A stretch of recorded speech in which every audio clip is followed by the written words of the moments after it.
Robert, what's the Parshat for this week? TAZRIA-METZORA. It's And a joint does that mean? Parshat. What does that mean? I'm going to explain. So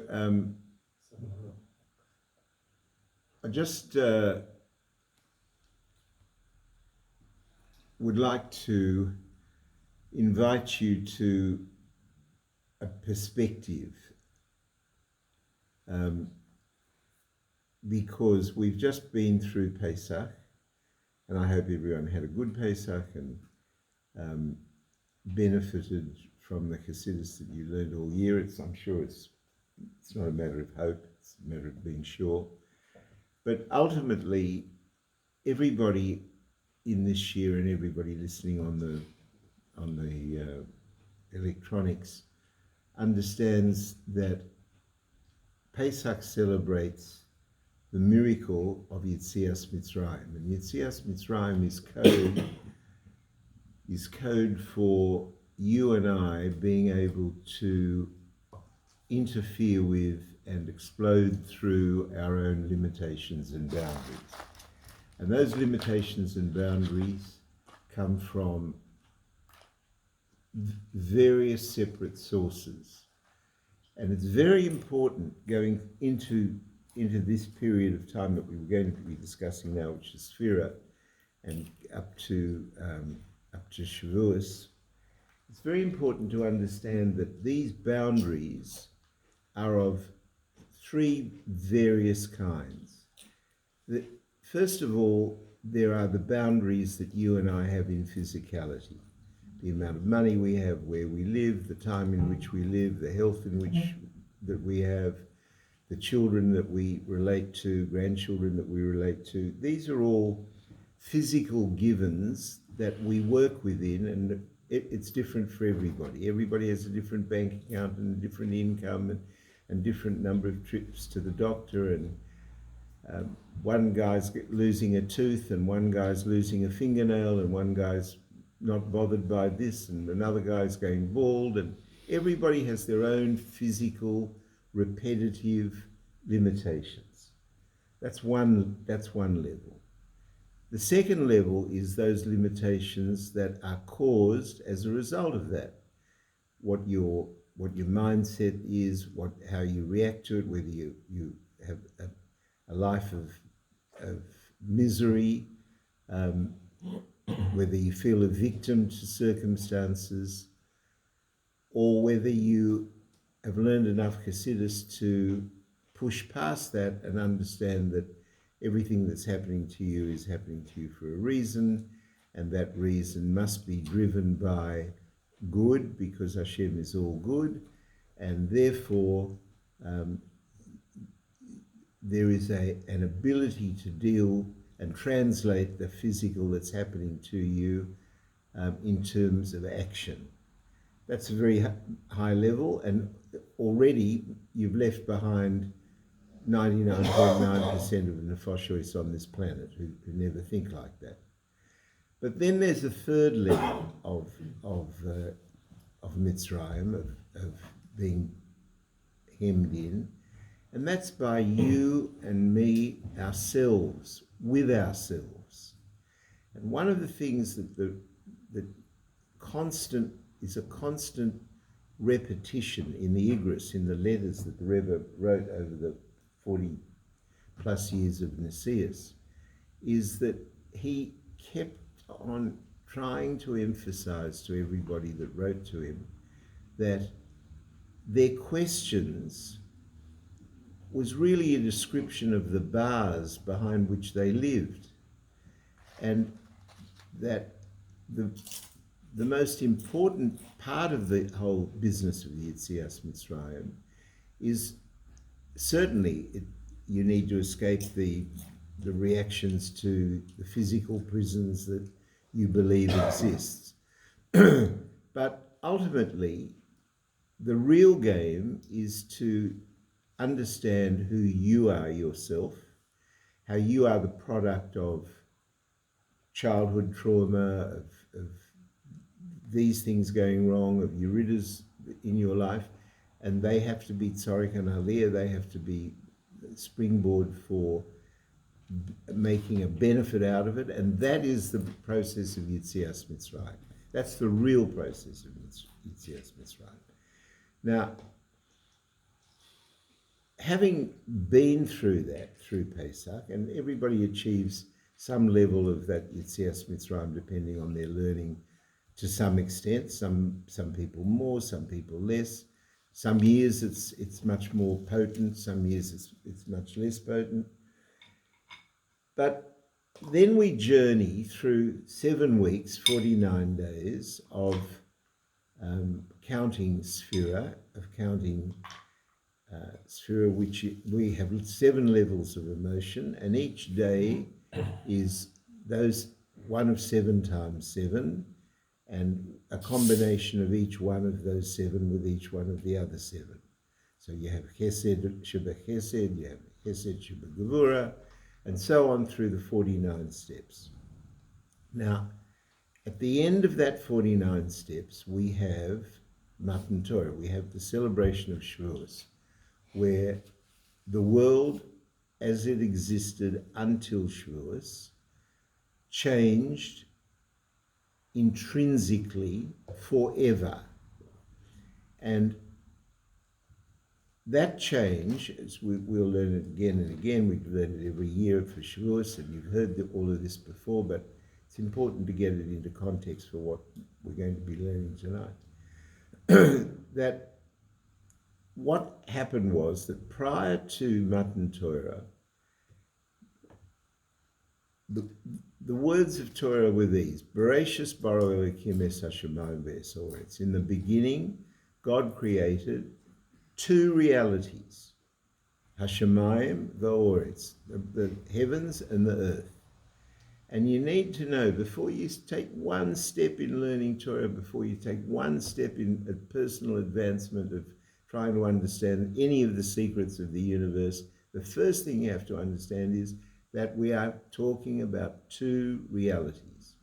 And every person on this planet, and in particular every Jew on this planet, needs to start off with learning that there are 2 distinct realities. There is a spiritual reality and there's a physical reality. And each day of our life is a commitment to I'm talking about a goal here. So I'm talking about a prize.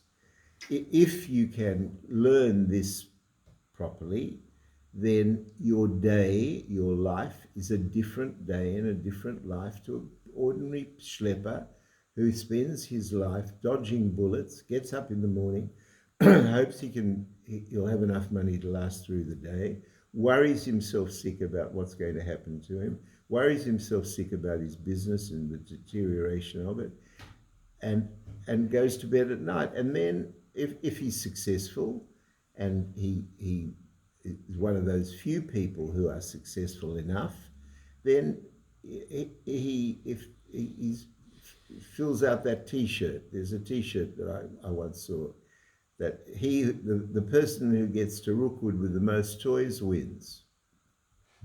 That's a life. But it isn't a life. And it's a tragedy that most people endure that kind of existence with what has been called, I don't know who coined this phrase, it might have been Rabbi Sir Jonathan Sacks, that they live lives of quiet desperation. Most people live lives of quiet desperation because they don't have access to this whole other reality, which is the spiritual reality. They spend their life in Mitzrayim, in the physical Mitzrayim. Now, sure, if you learn Torah and you learn Hasidus, many people will do well to try and understand the way out of that physical Mitzrayim by understanding that what happens to them isn't necessarily bad. It may be painful, but understanding that it's for their good. And that immediately opens a jail door, that mere perspective. But it still begs the question, of accessing a whole different dimension. And that whole different dimension is, we prepare for it through the 49 days, admittedly.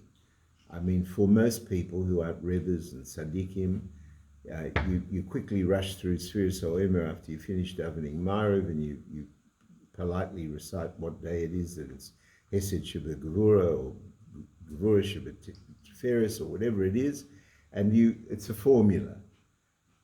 It's not a formula for Rebbeim. For Rebbeim, they are really dealing with their emotions and separating them and examining them. But for ordinary people, what needs to be understood is that in 49 days from this Yetzias Mitzrayim, which was a Yetzias from physicality, there is not only an opportunity, and we're going to learn this in a minute. If there's the opportunity, the question is whether there is an obligation for us to advance through this happening on Matan Torah. So let's go through the happening on Matan Torah. Up until Matan Torah, the heavens were the heavens and the earth was the earth. In other words, spirituality was one level of reality, physicality was then another level of reality, and there was no interchange between both of those realities. So and we had holy Jews, we had Avram, Yitzchak, and Yaakov. What did Avram, Yitzchak, and Yaakov and Yosef do? For example, they davened. So are you telling me that they didn't touch any spiritual level when they were davening? And the answer is yes and no. The answer is they did touch at some level, but not in a way which would convert any physical property that existed. So, and I won't spend time on their avoider and how that worked.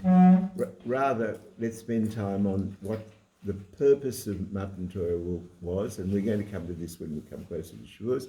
I'm just sketching it in quickly because we need it for the next step. But from Matan Torah onwards, Hashem, the way the Torah talks about it, it said he nullified the decree of heaven being separate and earth being separate, and allowed, for the first time in history, from the beginning of Bereshis Bara Elokim et Hashemayim v'Haaretz, allowed those two realities to be able to have access one to another. So, when a physical being, a man, let's pretend, puts on tefillin, that is a physical activity, but that draws down a spiritual energy into physicality, which was impossible to draw down before. Conversely, if a man elevates the tefillin that he puts on, for example, he puts on the tefillin and he davens properly with it, it's not just a leather box. It's not a leather box that has to be black and have some funny bits of paper, parchment in it, which you don't even know what is written on the parchment. Those tefillin get elevated. They become holier.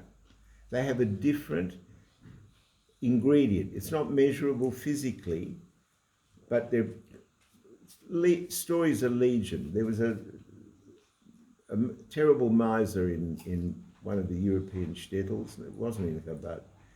And I'm sure I've told this story before, and the way they paid for the burial was that when the poor man died, his tefillin went to the Hebrew Kadisha, the Hebrew Kadisha sold the tefillin, and that paid for his burial.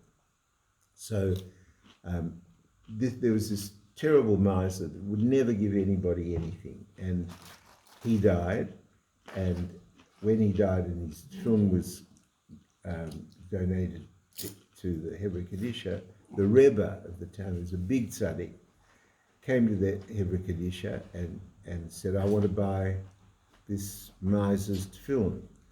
Why did he want to buy the miser's tefillin? Because the miser was a secret miser. He really wasn't a miser. He was really giving everybody to eat, who was starving, and he was saving lives every day, and nobody knew, and he wouldn't tell anybody, but the tzaddik knew. So when the tzaddik came there, he wanted to buy his tefillin. He wanted to daven with this guy's tefillin because he was such a holy Jew. So he goes, and on the there's a table longer than this table with 50 pairs of tefillin from dead people waiting to be sold. And he goes straight to one pair of tefillin in the middle of the table and takes them. And it was recorded that his shamus asked him, how did he know, why did he buy those tefillin? And he said that those tefillin were owned by the miser. How could he recognize it? There are no marks on your tefillin. There's no way you can recognize one pair of tefillin from the other. Different sizes, but given that if the sizes are all the same. What did he see? He saw that those physical objects from 50, 60, 70 years of davening and crying and talking to his God changed their physical character spiritually. They were invested with some spiritual level, which he could see. Not measurable with instruments, but for a tzaddik, he saw it immediately. And he took away those tefillin. Now, before Matan Torah, that was impossible because the physical was physical and the spiritual was spiritual. After Matan Torah, not only is it possible, but we begin our whole journey of Dira B'Taktoinim. We begin the whole story of why Jews are alive at all. What is the purpose of your and my life? And then you go back to the bigger question, which we start with, and we have to review regularly. Why did God make the world at all? What did he need it for? What did he need this world for? God is infinite. God has everything. God is everything. God is all-powerful, all good. What does he need a world for? So there are various answers. We've been through this many times. There's the Rambam's answer, the Ramban's answer. But the answer in Hasidus Chabad, which was generated, I can't say begun, it was generated by the Baal Shem Tov, was that Hashem wanted man to make a impossible state come true, namely that God, who by definition is separated from nature in terms of revelation. We can't see God, we can't touch God, we can't taste God, can't smell God. Yet, God's running the world behind a curtain of nature. And the job after Matan Torah was that, and the reason that Hashem created the world in the first place is that he wanted a dwelling place in that physical world, which at the moment is an impossibility. And the only way that can be achieved is by Jews learning Torah and doing mitzvahs. But if they learn Torah and do mitzvahs for long enough, one leaf at a time, one good favor at a time, one crossing a road to help somebody at a time, one piece of tzedakah at a time, each time we are elevating the physical, like the tefillin, to the point that ultimately there is a precipitation of godliness via Mashiach. That's called making a Dira B'Taktoinim, making a dwelling place for Hashem in this world. And we do that by our physical actions, and those physical actions bring into physicality spirituality and elevate the physicality that we live with into spirituality. So let me give you a really crude, bad example. Let's say you're into cars, and you decide that,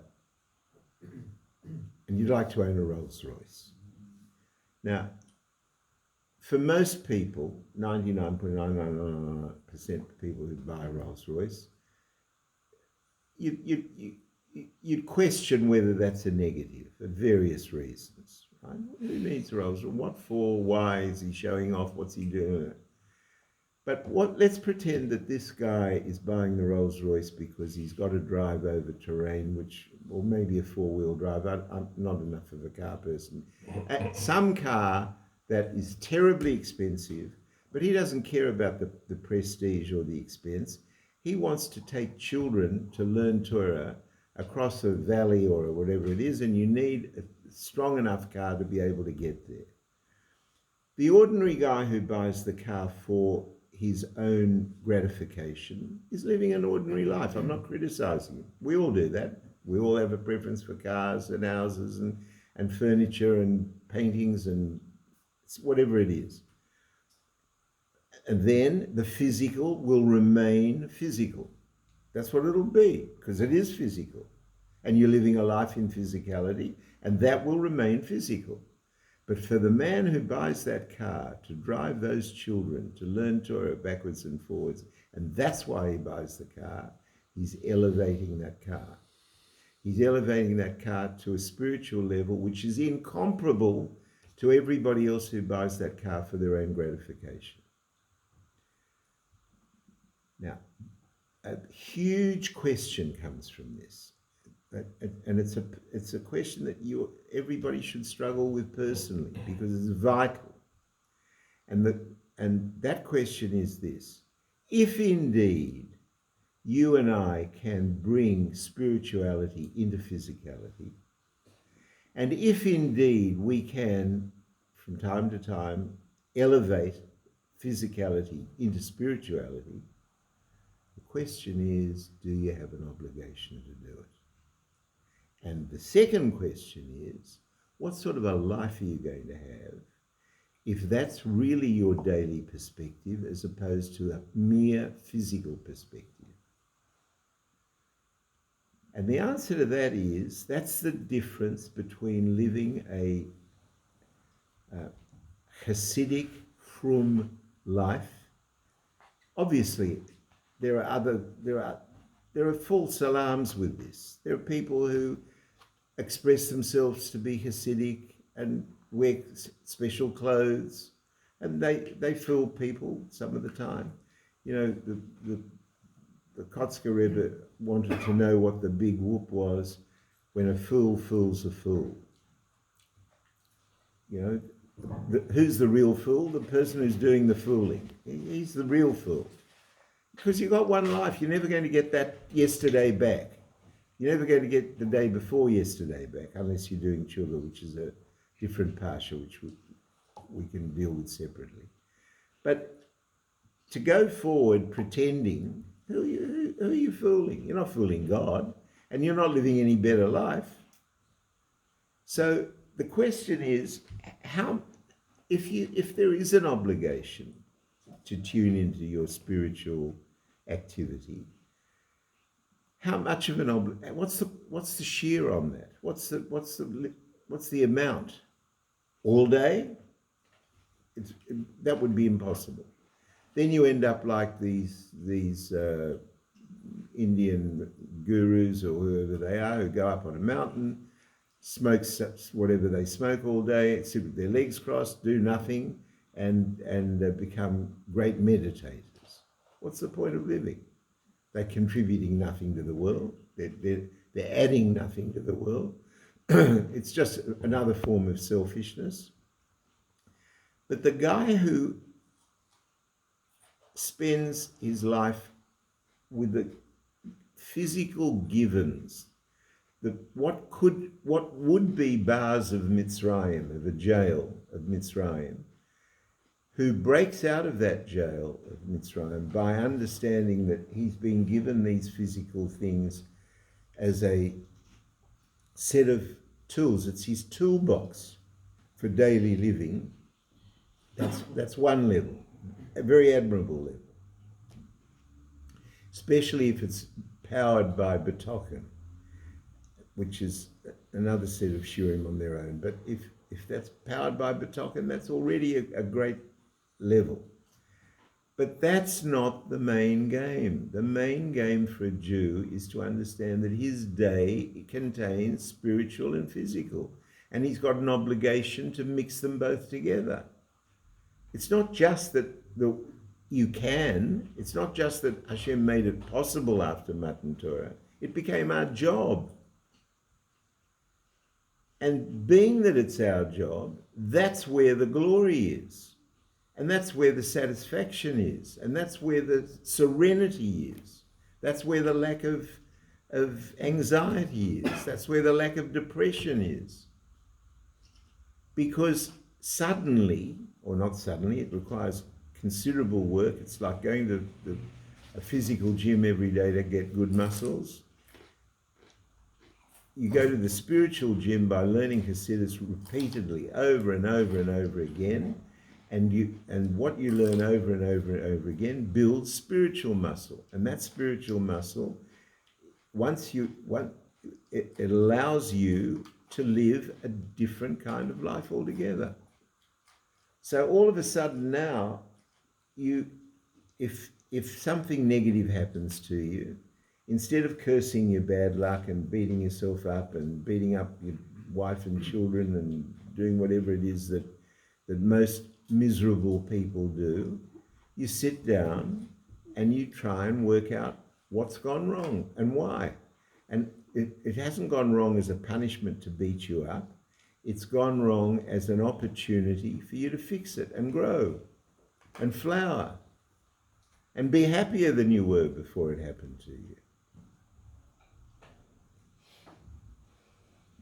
So that's the period we're in now. That's the period of Sphira. That's the period of balancing one emotion against the other and trying to invigorate your perspective as to how to live a life where, just in the same way as you accept all the physicality around you, you accept that you're wearing a blue shirt and you're wearing black trousers.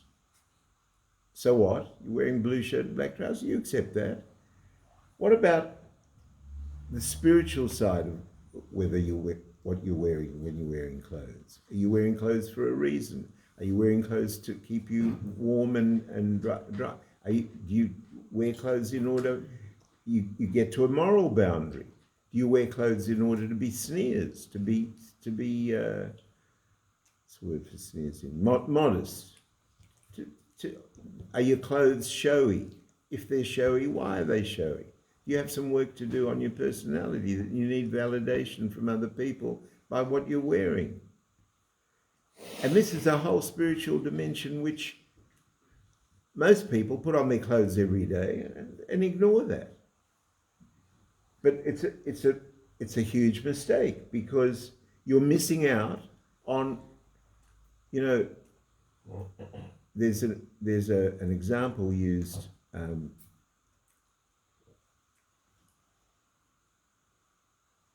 when the Alter Rebbe started with his incredibly revolutionary Maimorim, tremblingly difficult Maimorim. He used to, in the beginning, he used to say them aloud to his grandson, who became the third Rebbe in Chabad, the Tzemach Tzedek. And the Tzemach Tzedek he'd give him the job of repeating the Maimorim to him afterwards. And this is a kid, the mitzvah boy, who would listen to the deepest secrets of creation from his grandfather, which at that time wasn't. Here's one of the Sfarim, right? Kremnizer has one of the Sfarim in Bellevue Hill.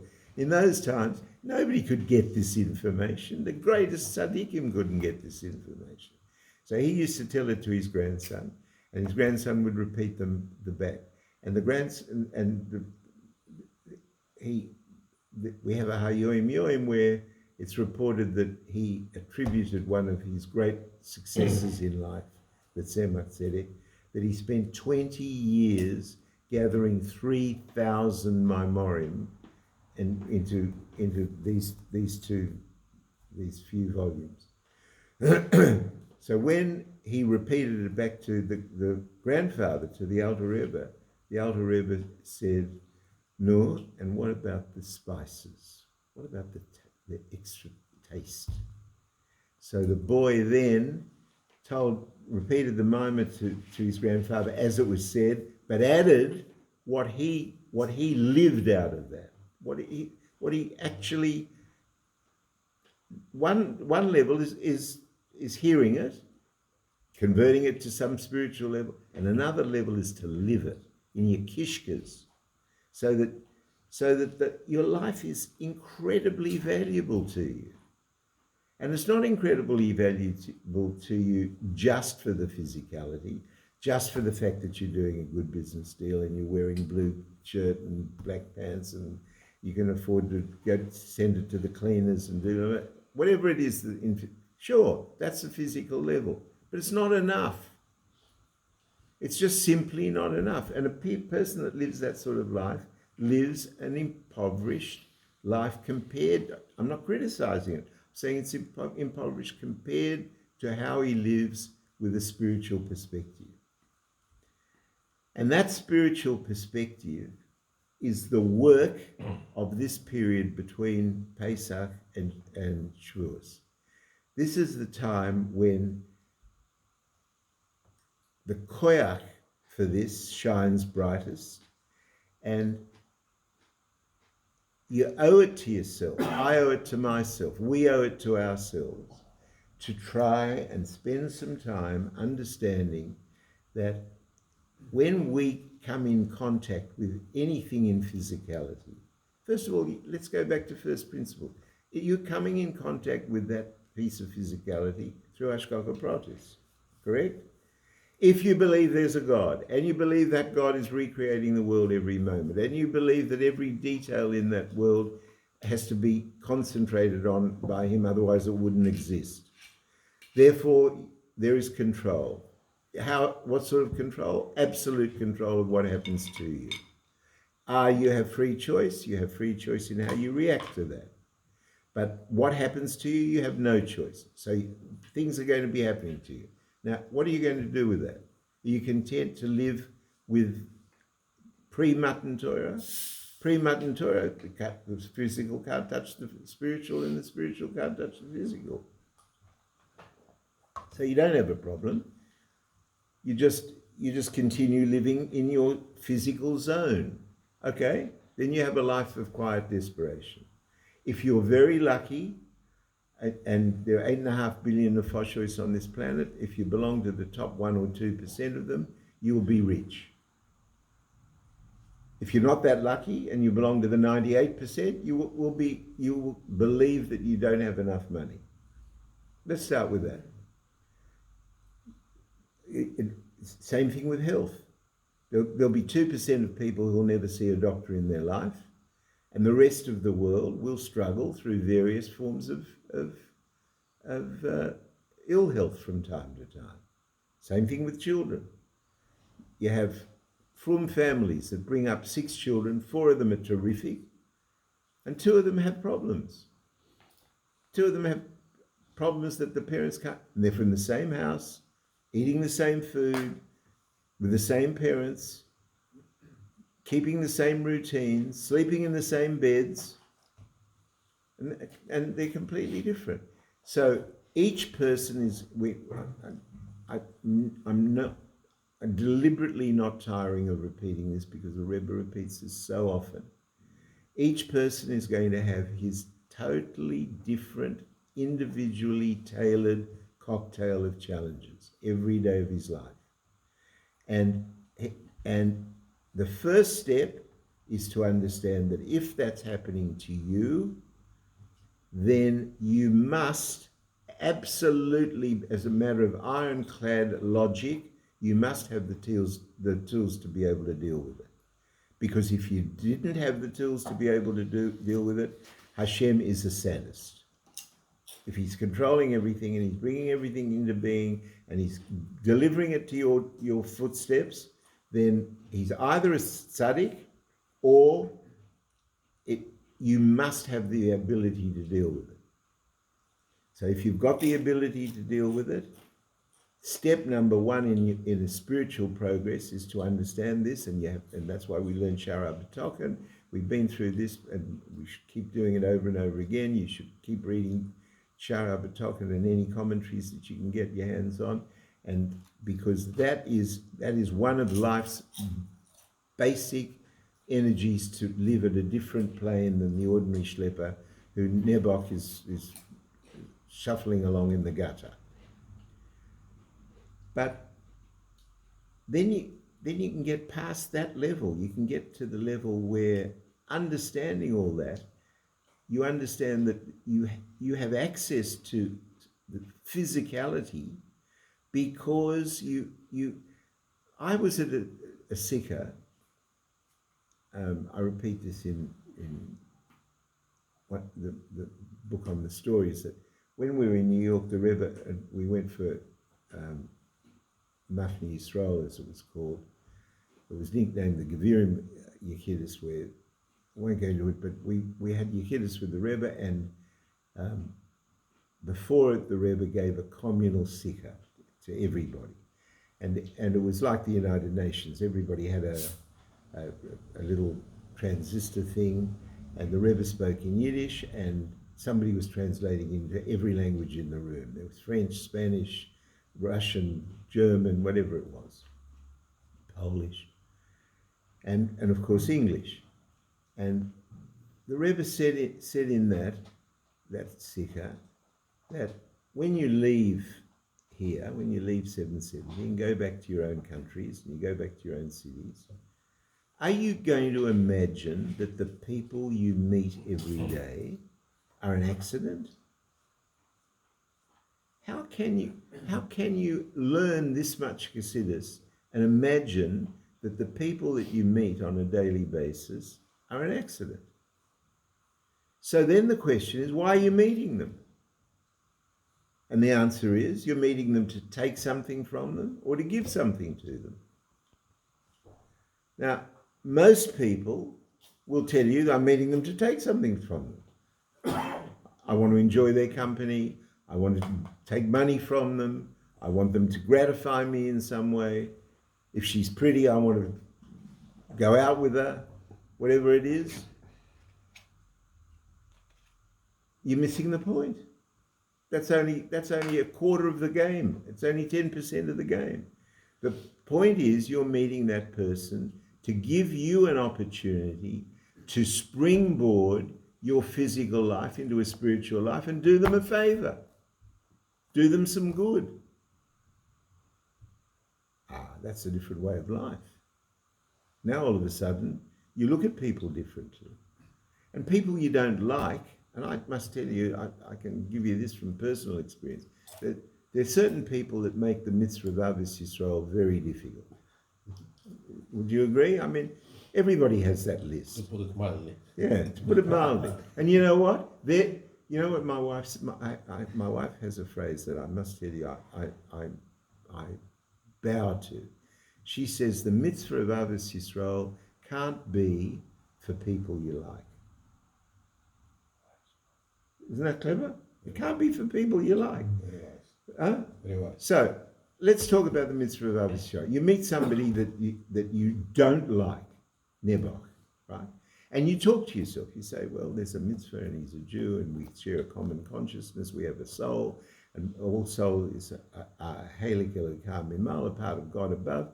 And therefore, and his Yetzirah is not my Yetzirah, and he's had a different background than I have, and you're not allowed to judge, and I don't want to walk in his shoes. I can't judge him until I've walked in his shoes. And you come to terms with it. If you're a serious, frum man who takes the mitzvah of Ahavas Yisrael seriously, then you work on yourself so that you undo your natural physical aversion to the person, right? But that's only half the game. That's you dealing with the game at a physical level. Then the next step is to understand, how can you do good to this person? And all of a sudden you bring Ruchnius into Gashmius. Can I do it any better than you? I'm only giving the shir, but we've got to know where the goalposts are. And if you can help that person, now you really have the mitzvah of Ahavas Yisrael. And you're really making a change in physicality.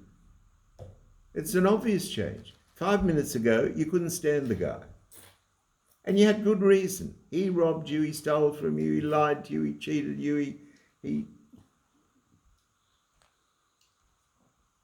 And if he's a neighbor, it's even harder, much harder to be not to like a neighbour who's objectionable than a soldier you've never met in Eretz Yisrael fighting the Hamas. But the issue is what does your consciousness encompass? Does it encompass only the physicality that you come into, and does your boundaries stop there? If they do, Pesach's hasn't worked yet. Because Pesach is Yitzias Mitzrayim, is breaking out of those bondages. And one of the biggest limitations, one of the biggest set of jail bars, is your and my personality and character that we're born with. And if you want to say half of that's God's fault, I agree with you. But it's out of kindness, because when you and I break out of it, you have a different life. You don't want another Gilgal. You don't want another. Who cares about dying? Tzaddikim don't care about dying. They've lived such wonderful lives, so productive and so purposeful. What's dying? They're just returning their neshama to Hashem. You and I are terrified of dying for a whole lot of physical reasons.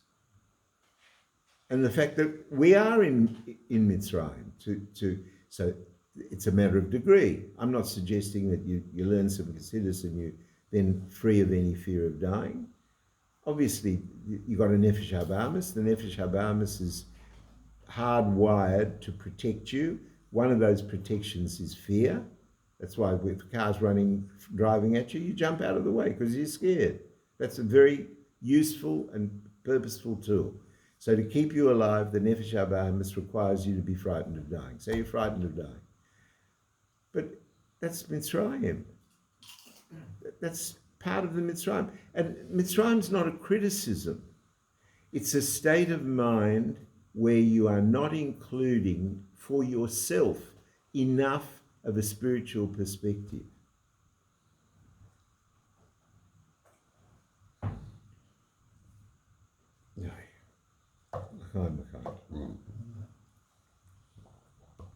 Now, Parshat TAZRIA and METZORA, I meant that to take 10 minutes. I'm sorry, it's taken 40. Let's go to the Sedra for the moment, because the Sedra is apparently really boring. First of all, it's about, a lot of it is about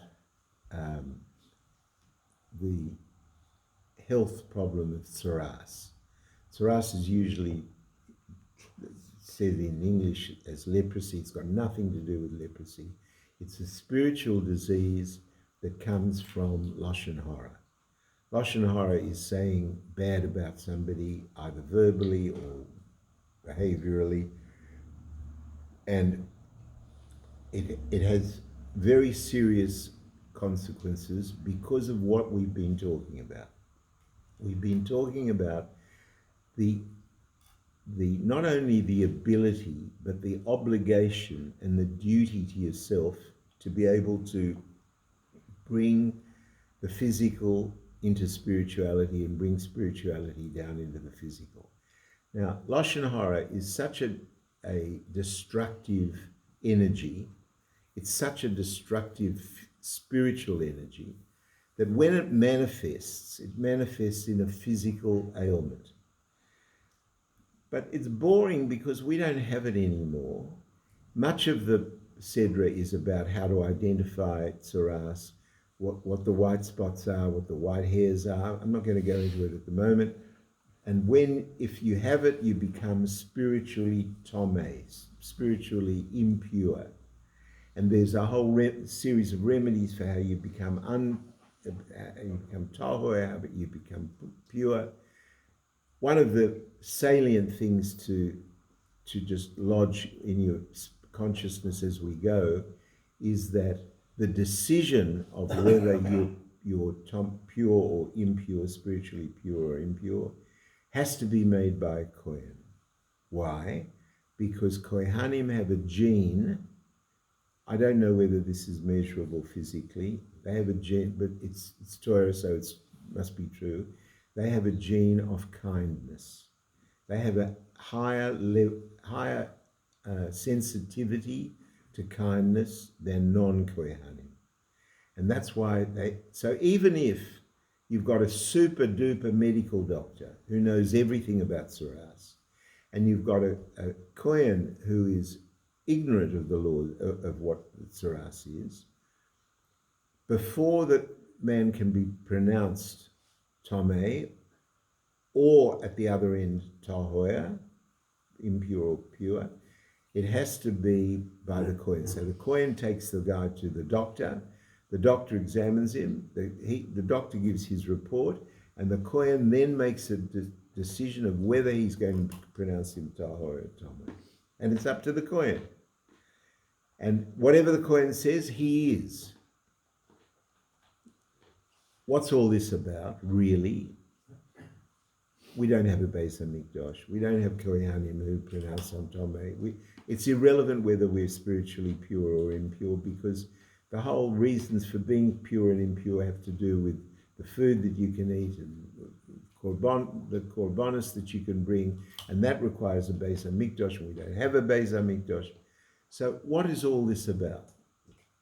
Explains the Rebbe in one of the Farbrengens that this is about I'm going to give you a series of examples of how spirituality and physicality are two different dimensions and have to be together. And most people don't get it. They don't bring it together. And it's heartbreaking that they don't bring it together. And it's a product of education, it's a product of ignorance. But most of all, once you have this information, it now becomes it should become a matter of personal perspective. It's a goal for each person. Because that goal is the difference between living and existing. That's the difference. So I'll give you another example that the Rebbe uses. We have a situation like this, that let's say a man wants to divorce his wife. For his wife to remarry, now, whether you like this or not, I'm going to tell you, sexual activity between human beings is regulated very rigidly in the Torah, very rigidly. There's no woke, there's no men who want to be women, there's no men going into women's toilets or running in women's races. All of this is not a problem in Torah, because the laws of masculinity and femininity and the conjunction of male and female are regulated very, very strictly. One of those regulations is that sex outside of marriage is not an available option. So if a man divorces his wife, for his wife to be able to have a natural, active sex life, she has to be divorced. Otherwise, she's an adulteress. So in order to be divorced, she needs a get. In halakha, a husband has to give his wife a get. Well, what if he doesn't? We had a kindergarten teacher here in Sydney who taught one of my kids in the kindergarten. She was married to an Israeli, no offense to Israelis. He was a big Rosha, and he hated her. And one day he got up and he left.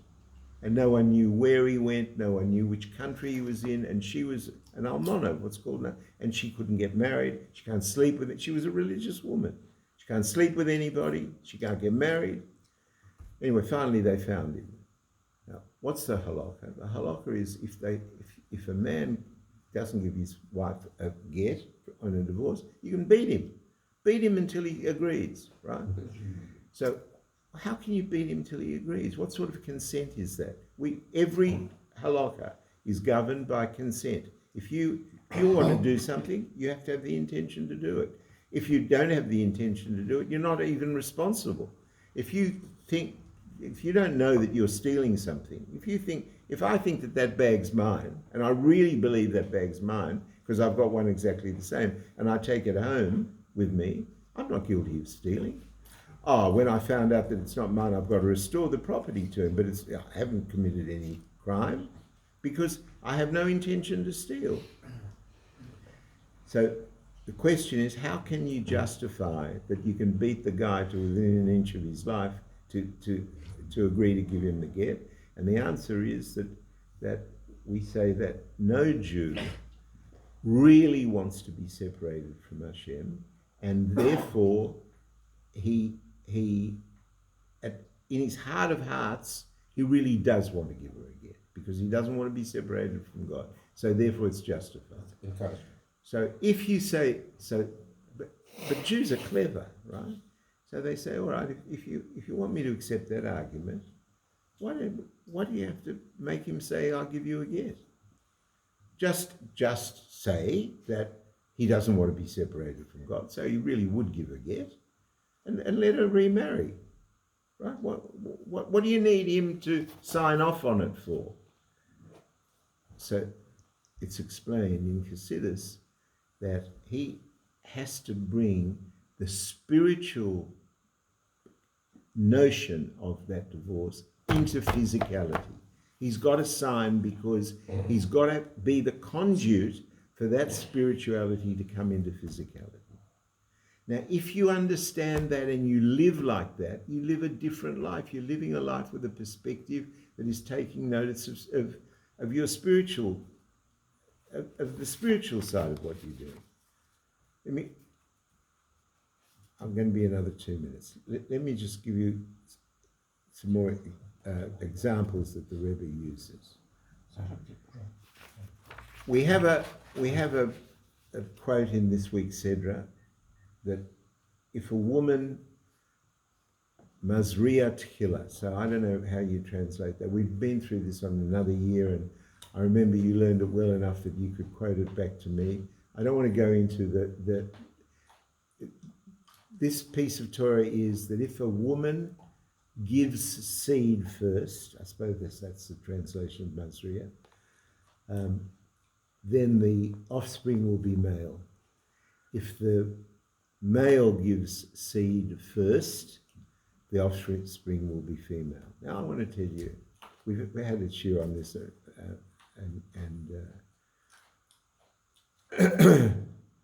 for 50 years I wondered about this because and everybody I asked couldn't explain it to me, because it sounds like, and you know, we're all adults here, I can use adult language.